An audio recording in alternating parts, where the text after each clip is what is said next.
அனைவருக்கும் வணக்கம். சிறு மருத்துவ கருத்துக்கள் சேனல். நான் டாக்டர் சுந்தரமூர்த்தி, ஹோமியோபதிக் பிசிசியன்.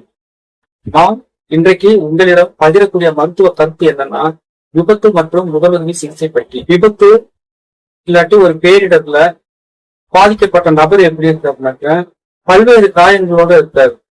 அதாவது மல்டிபிள் இன்ஜுரின்னு சொல்லுவோம். மல்டிபிள் இன்ஜுரினா அதாவது சதை கிழிஞ்சு அதுல காயமாயிட்டு, எலும்பு முறிஞ்சிருக்கு, ரத்தம் விழுகுது, உள்ளுறுப்புகள் கூட காயங்கள் ஆயிருப்பாங்க, வெளியில தெரியாம, நினைவு இழப்பு இருக்கு. இப்படி பலவித காயங்களோட இருக்காரு. அப்போ இந்த காயங்களுக்கெல்லாம் ஒரு மருத்துவமனைக்கு கொண்டு போதுதான் சிகிச்சை அளிக்க முடியும். இந்த இடத்துல முதலுதவி சிகிச்சையாளர் அந்த ஸ்பாட்ல முதலுதவி சிகிச்சை அளிக்கிறாங்க.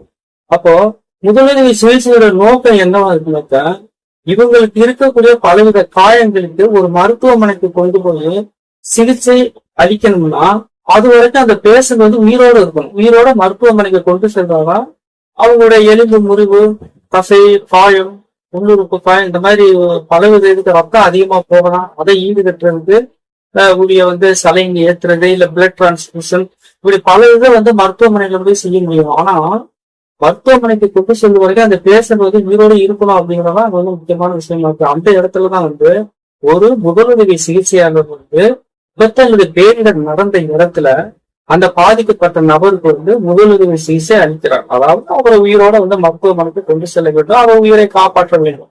அதாவது நோக்கம். அப்போ ஒரு முதலுதவி சிகிச்சையாளர் இடத்துல பாதிக்கப்பட்ட நபரை எப்படி அணுகணும் அப்படிங்கிற இதுல ஏபிசி ஆர்டர்னு சொல்றாங்க. அதை பற்றி தான் நாம இப்ப பார்க்க போறோம். ஏபிசி ஏன்னா என்னன்னா ஏர்வே அப்படிங்கிறாங்க. ஏர்வேனா காற்றோட்டம். பொதுவா நம்ம சுவாசிக்கிற காத்து தொண்டை மற்றும் குரல் வலை அது வழியா நுரையீரலுக்குள்ள போகலாம். அப்ப ஒரு விபத்து பேரிடர் டயத்துல பாதிக்கப்பட்ட நபருக்கு ஏதோ ஒரு காரணத்தால ஒருவேளை ரத்தம் உறைஞ்சு அடைச்சிருக்கலாம், இல்லாட்டி அவர் செயற்கை பல் போட்டு அது அடைச்சிருக்கலாம், வெளிப்பொருள்கள் ஏதாவது அடைச்சிருக்கலாம். அந்த இது அடைப்பு நீக்கப்பட வேண்டும். அடைப்பு நீக்கப்பட்டாதான் நுரையீரலுக்குள்ள காத்து போகும், அடுத்து சுவாசிக்க முடியும். அப்ப மேல் சுவாச பாதை தொண்டை குரல் வலையில உள்ள அடைப்பு ஏர்வே அப்ஸ்ட்ரக்ஷன் நீக்கப்பட வேண்டும். முழுமையா அடைச்சிருக்கலாம், இல்லாட்டி பகுதியா இருக்கலாம். அந்த அடைப்பு நீக்கப்படாவிட்டால் 3 நிமிடத்தில் இறந்து விடுவார். அதாவது 3 நிமிடத்துக்கு மேல அந்த அடைப்பு இருந்தா அவர் இறந்து விடுவார், வாய்ப்புகள் அதிகம். அதனால ஃபர்ஸ்ட் அந்த ஹாஸ்டல் சைட்ல முதல்ல மேல் சுவாச பாதை அடைப்பு நீக்கப்படும். சரி, ஏக்கு அடுத்து பிரீத்திங்னா சுவாசித்தல். சுவாசித்தல்னா கேஸ் எக்ஸைஸ் வாயு பரிமாற்றம்.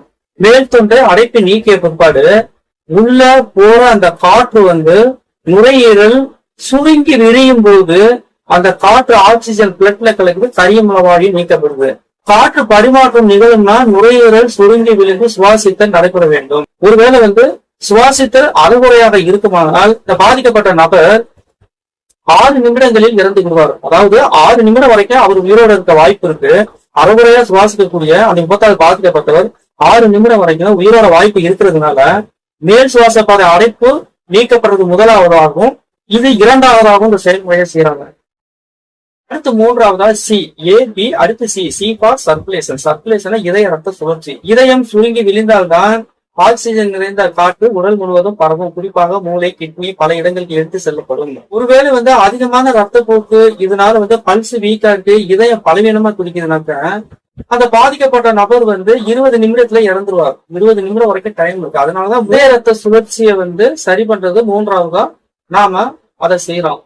பாதிக்கப்பட்ட நபருக்கு சுவாசிக்கல, பல்ஸ் இல்ல அப்படின்னா உங்க எல்லா பேருக்கும் தெரியும் கார்டியோ பல்மோனரி ரீசசியேஷன், மீள் புத்துயிர்ப்பித்தல், மீள் புத்துயிராக்கம் அப்படின்னு சொல்றாங்க.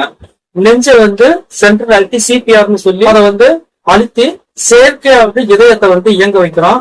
அதே மாதிரி காற்று வாய் வழியாவோ அல்லது ஆம்பு பேக்குன்னு சொல்லி ஒரு ரப்பர் பேக் இருக்கும், அது வழியாவோ நுரையீரலுக்குள்ள நாம ஊதுறோம், செயற்கையா நம்ம கொடுக்குறோம். கொஞ்ச நேரத்துல வாய்ப்பு இருக்கும்போது அந்த பாதிக்கப்பட்ட நபர் தன்னால சுவாசிக்க ஆரம்பிக்கிறாரு. இதய துடிப்பு தன்னால ஸ்டார்ட் ஆகுது. சிச்சுவேஷனை பொறுத்து, நிலைமையை பொறுத்து.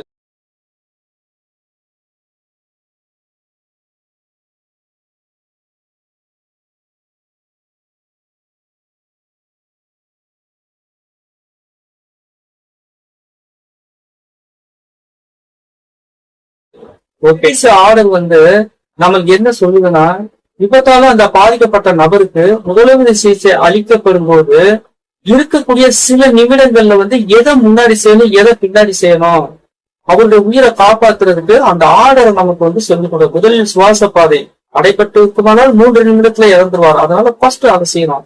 2வது வந்து சுவாசித்தல், நுரையீரல் சுருங்கி விரியணும். அது வந்து சரியா இல்லைன்னா 6 நிமிடத்துல இறந்துருவாரு.